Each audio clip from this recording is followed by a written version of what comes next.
Please remember to subscribe to our video channel, Midwest Model Agency.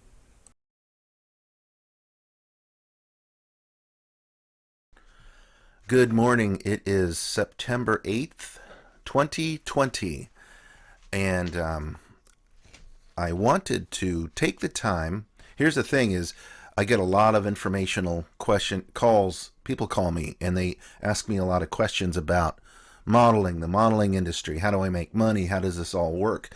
And this has been going on for 5 or 6 years now, and I just simply do not have as much time to spend with each individual as I would like to. I want to answer all your questions, and usually what ends up happening is someone will put an application into the modeling agency, and then I will either accept or reject them. So I do not give the people who I reject as much information as I give the people who I accept. And say, Dave, that's kind of a jerk thing to do. Say, well, I have to spend the time wisely, but I do want everybody to have this information should they want it. And so I'm going to give you, from my perspective, understanding the modeling industry for mostly for women and some men, how to become a model, what to avoid. Let's expose this industry a little bit, because now that I'm this far into it, I've learned a lot of things, and I've made a lot of mistakes, and I've made a lot of good decisions and bad decisions, and I want to help the individual who is concerned about how they should be spending their time and their money in the pursuit of modeling or acting. But this is pretty much from my perspective as a talent agent, as a photographer, as an owner of a modeling agency. Okay, so let's get right to the top of the list of questions. So I made up a list of top questions that I believe that people ask me, and some questions that they should be asking me. So I'm going to give you the list. I'm going to go over them one by one. It's going to take some time. So if you're a model or actor, it takes a lot of time and work, and I'm hoping that through this video I will save you a lot of time and effort and a lot of heartache. Okay, so top questions. Number one. Now I'm going to talk about my agency a little bit. I'm not just here to plug my agency, okay? But I will tell you flat out, we are the only agency in North America that I know of that does not charge fees or costs for photography or anything. Not a single penny do we ask from the talent or their parents at all. We only make money if you make money. That is unique in the modeling and talent business. We are the only ones who do it. Okay, I'm not trying to make myself look better than the others, but we have a very different model, a very different agenda. Agenda number one is to solve a problem. Two is to make money, okay? So I guarantee you the other agencies do not have that agenda to, one, solve a problem. Okay, so moving on. Let's go to the top questions.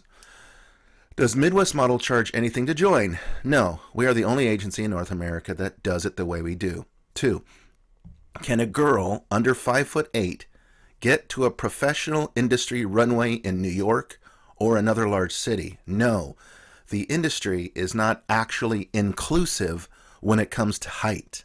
Three, can petite models make money? Yes, petite models and female models under 5'8" are called commercial models. Four, how much money do other agencies charge to join them? Okay, well, this varies quite a bit. Most of them say no, we don't charge any fees, but then if you read the contract, there's always money in there. Typically, there'll be money for photography or for listing you on their website, anywhere from $300 to $1,500. They call it, promotion, and so that's what those costs are. Oh, we don't charge fees. Oh, no. Oh, but there's costs.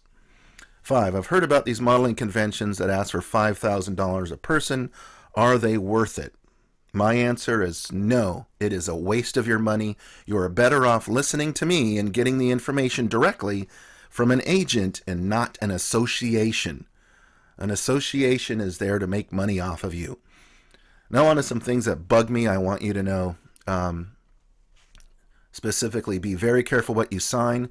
There is an agency in the Midwest that takes 25% which is obscene, and hooks you for 5 years.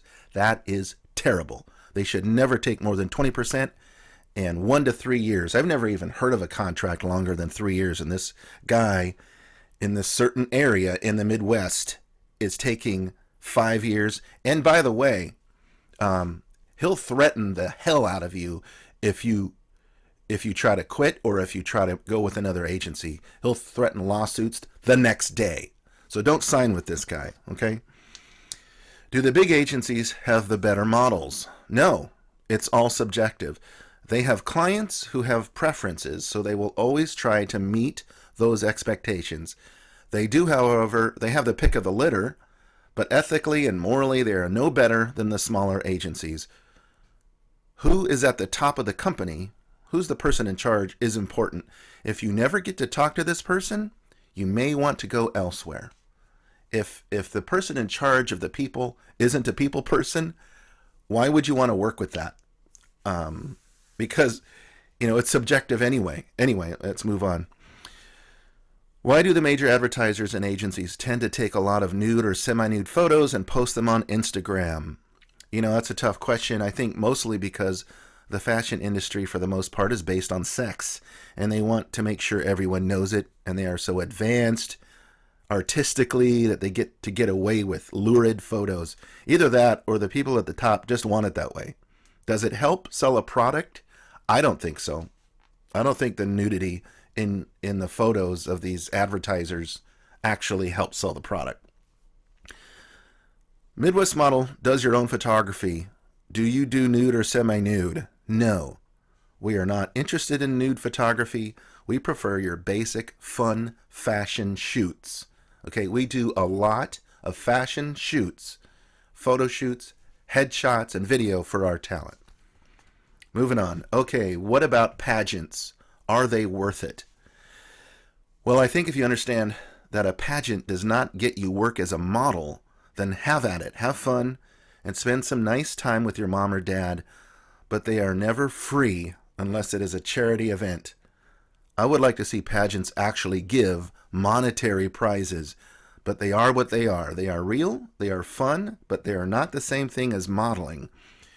In the past, they could be used for attention for the person, but today it's not worth as much. The larger pageants that you see on television, all of those ladies in that pageant are paying uppers of 10 to 15 to 20,000 just to be in that pageant, so they'll be on television, so they'll get some attention and hopefully get some work. Well, you can understand how this kind of takes the gloss and the fun away. Those ladies are paying to be in the pageant. I don't want to go on about the pageant system, but just take it for what it is. It's fun, it's pretty, enjoy it. If you have the money to burn, why not do it?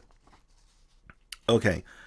Can I take my own headshots? Yes, if you find good light and have a decent camera or even a good phone, you can place yourself in a good position to take your own headshots. For instance, for great light, in a studio, they're going to put a nice backdrop behind you, like a dark gray or a white or a black, or something pretty, and they're going to put a light directly in front of you, or they're going to use flash. You can simulate this light by say if you have a garage and it's a sunny day, open the garage door, stand back from the entrance about 8 feet till you get a nice glow on your skin. You don't want to be oversaturated, okay? So you don't want the sun bouncing off the concrete too much. You want the sun away from you. But you can simulate that direct front light, which is easy to find in that garage door opening, as I call it, or an inset spot. Okay, more about the big agencies and big cities. Okay, for models, you need to be within driving distance to a major market like Chicago or LA or Miami in order to make a living at modeling.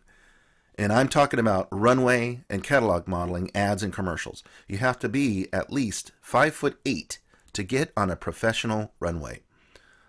I'm talking about paying runways $180 an hour, $1,500 a day, depending on the show. Now, right now, there's no, in COVID America 2020, there's not a whole lot of shows going on, if any. I doubt there's going to be any runway shows in New York at all this year.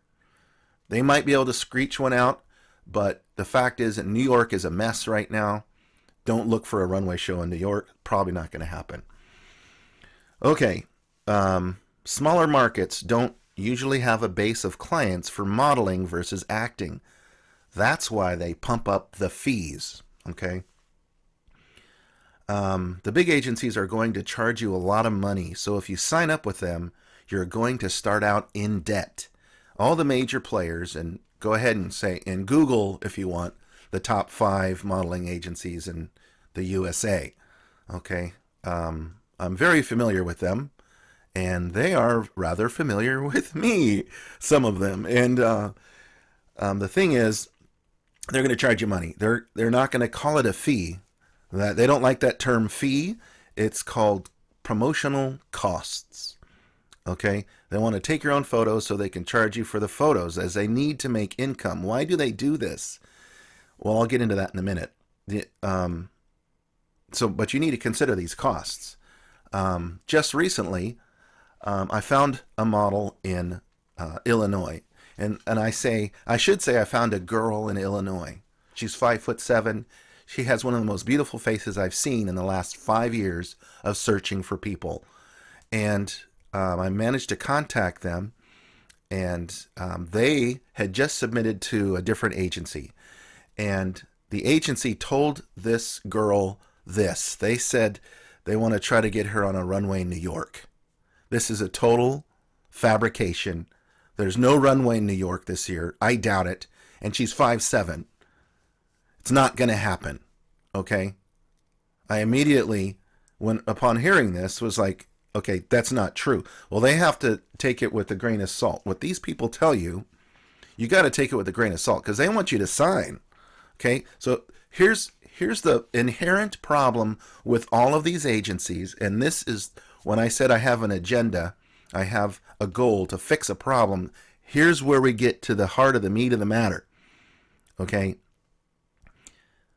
The inherent problem is that an agency always has the temptation to sucker someone into signing on that really has no chance of finding work in their local market or finding work, period.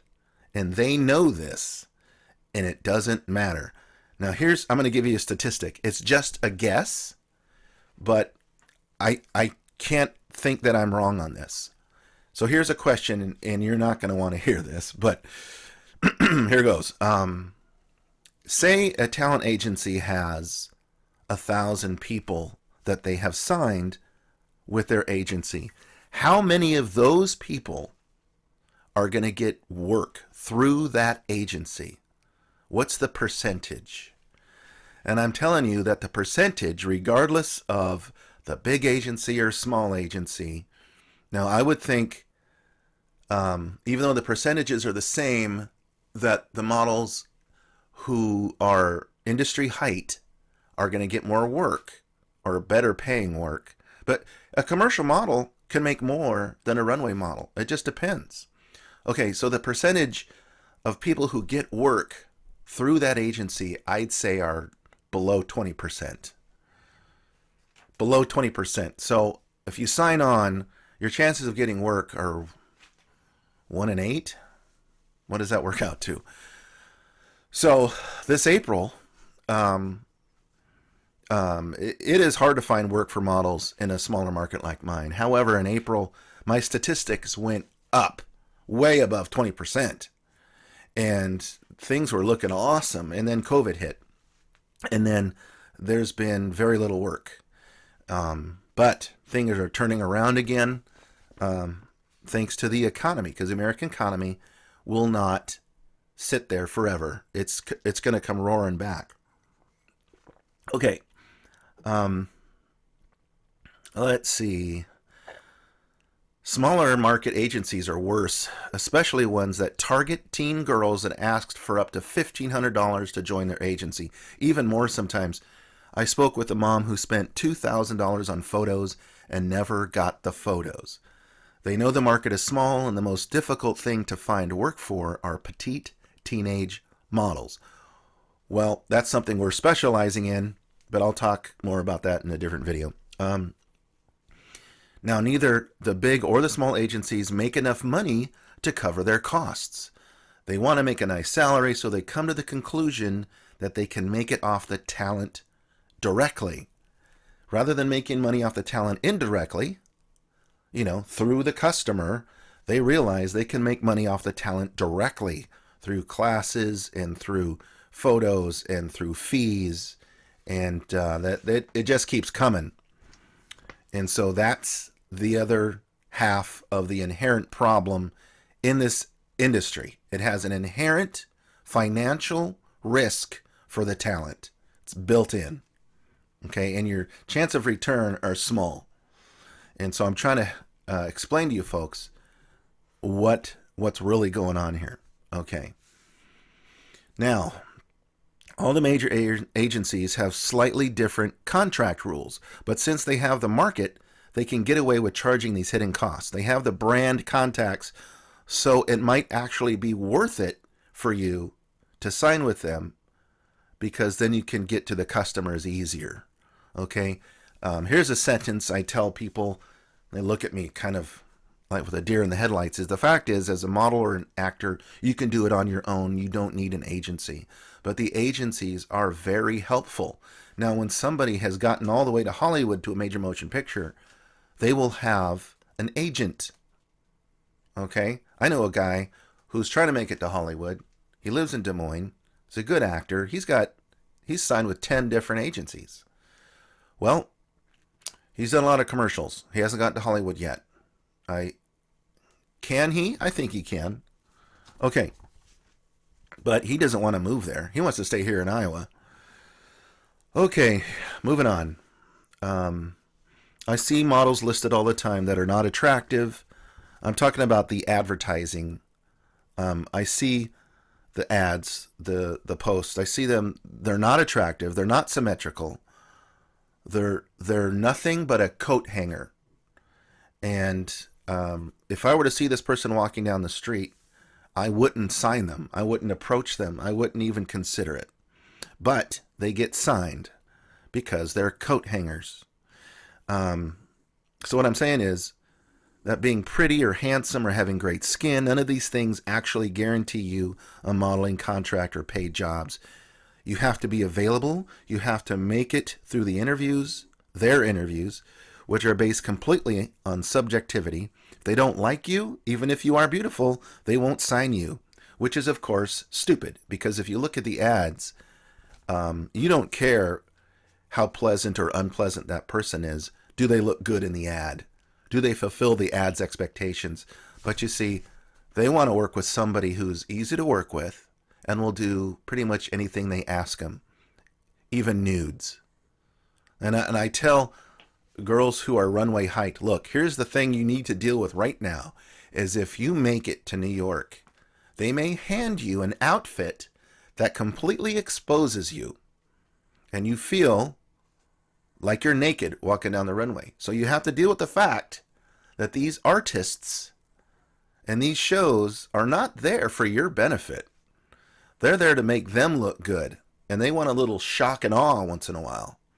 So yes, you may end up walking half naked down a runway if you're 5'8" and slim and look good and pass all their beauty pageant contest phone calls. Okay, moving on. In the last 6 years, I have come to the conclusion that there are more beautiful and talented people just living their lives and not pursuing modeling than actually go for it. For every attractive or good-looking model standing at 5'8" or 6 foot tall for men, there are 10 more who are better looking but are too short.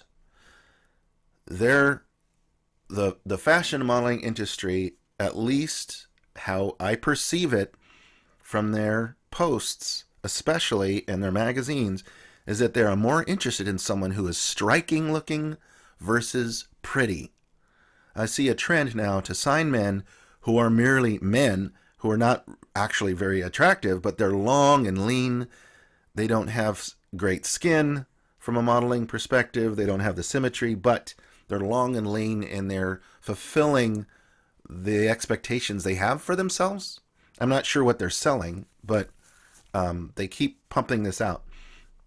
Some things you cannot get away with as a model, regardless of who you sign with, are short necks. You got to have a long neck. You can't have yellow teeth. You gotta clean those teeth.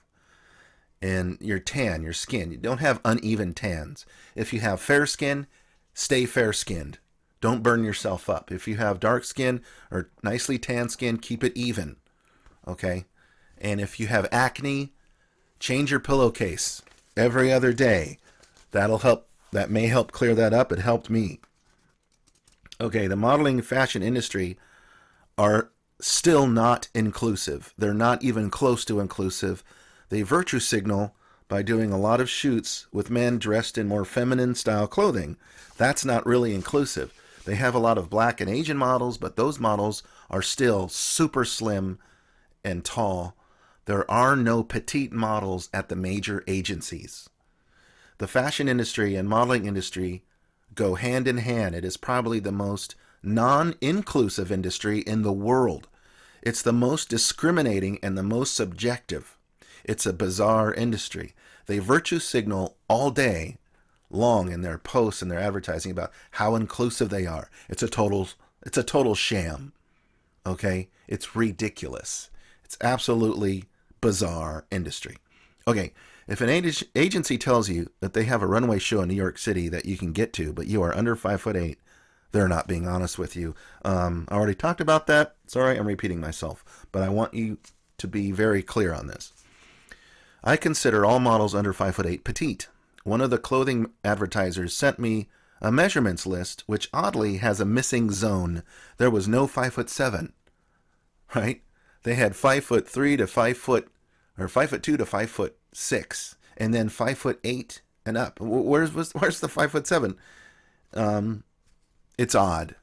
I think that 5'7" is actually a good height, and it just depends on how you look. For catalog commercial modeling, it's an acceptable height, even though for some reason there's this missing zone. Okay, now on to some ugly facts. There are almost no jobs for heavy-set models under 5'8". In fact, plus-size models need to be 5'9". And you can't have a roll under your chin, and you have to have a great face with distinctive lines. In other words, your face cannot hold a lot of weight. Your face needs to look like a non-plus size model face. Okay? That's just the reality of it. If it's hard to find modeling work for models under 5'8", why do you sign many of them? Because I want to prevent them from being ripped off. I love a challenge, and it's not impossible. We have ways to do things that some of the agencies do not. There are commercial models and fashion models under 5'8", just not runway. Don't let some agency give you happy feelings telling you that you can be on a runway at 5'7". It's not the major fashion advertisers. Not going to happen with them. There is a lot more to deal with for each individual. If you submit your photos and measurements, and if we think you have a shot, we will get back to you. Now, sometimes folks get mad at me because I'm going to say, look, this morning I got an email from someone who's over 25 years old. She's 5'11", but she's over 25 years old. And for the fashion and modeling industry, that's pretty much retirement age. I mean, they're not inclusive. Okay, they have an agenda. They're looking for models 18 to 24 max. Okay, people change when they hit their mid-20s and 30s. Okay, your face changes. You see these models that go on for years. They have major surgery to look like that. Okay, or they're just they're a freak. They have perfect skin all their life. I mean, it's just not common.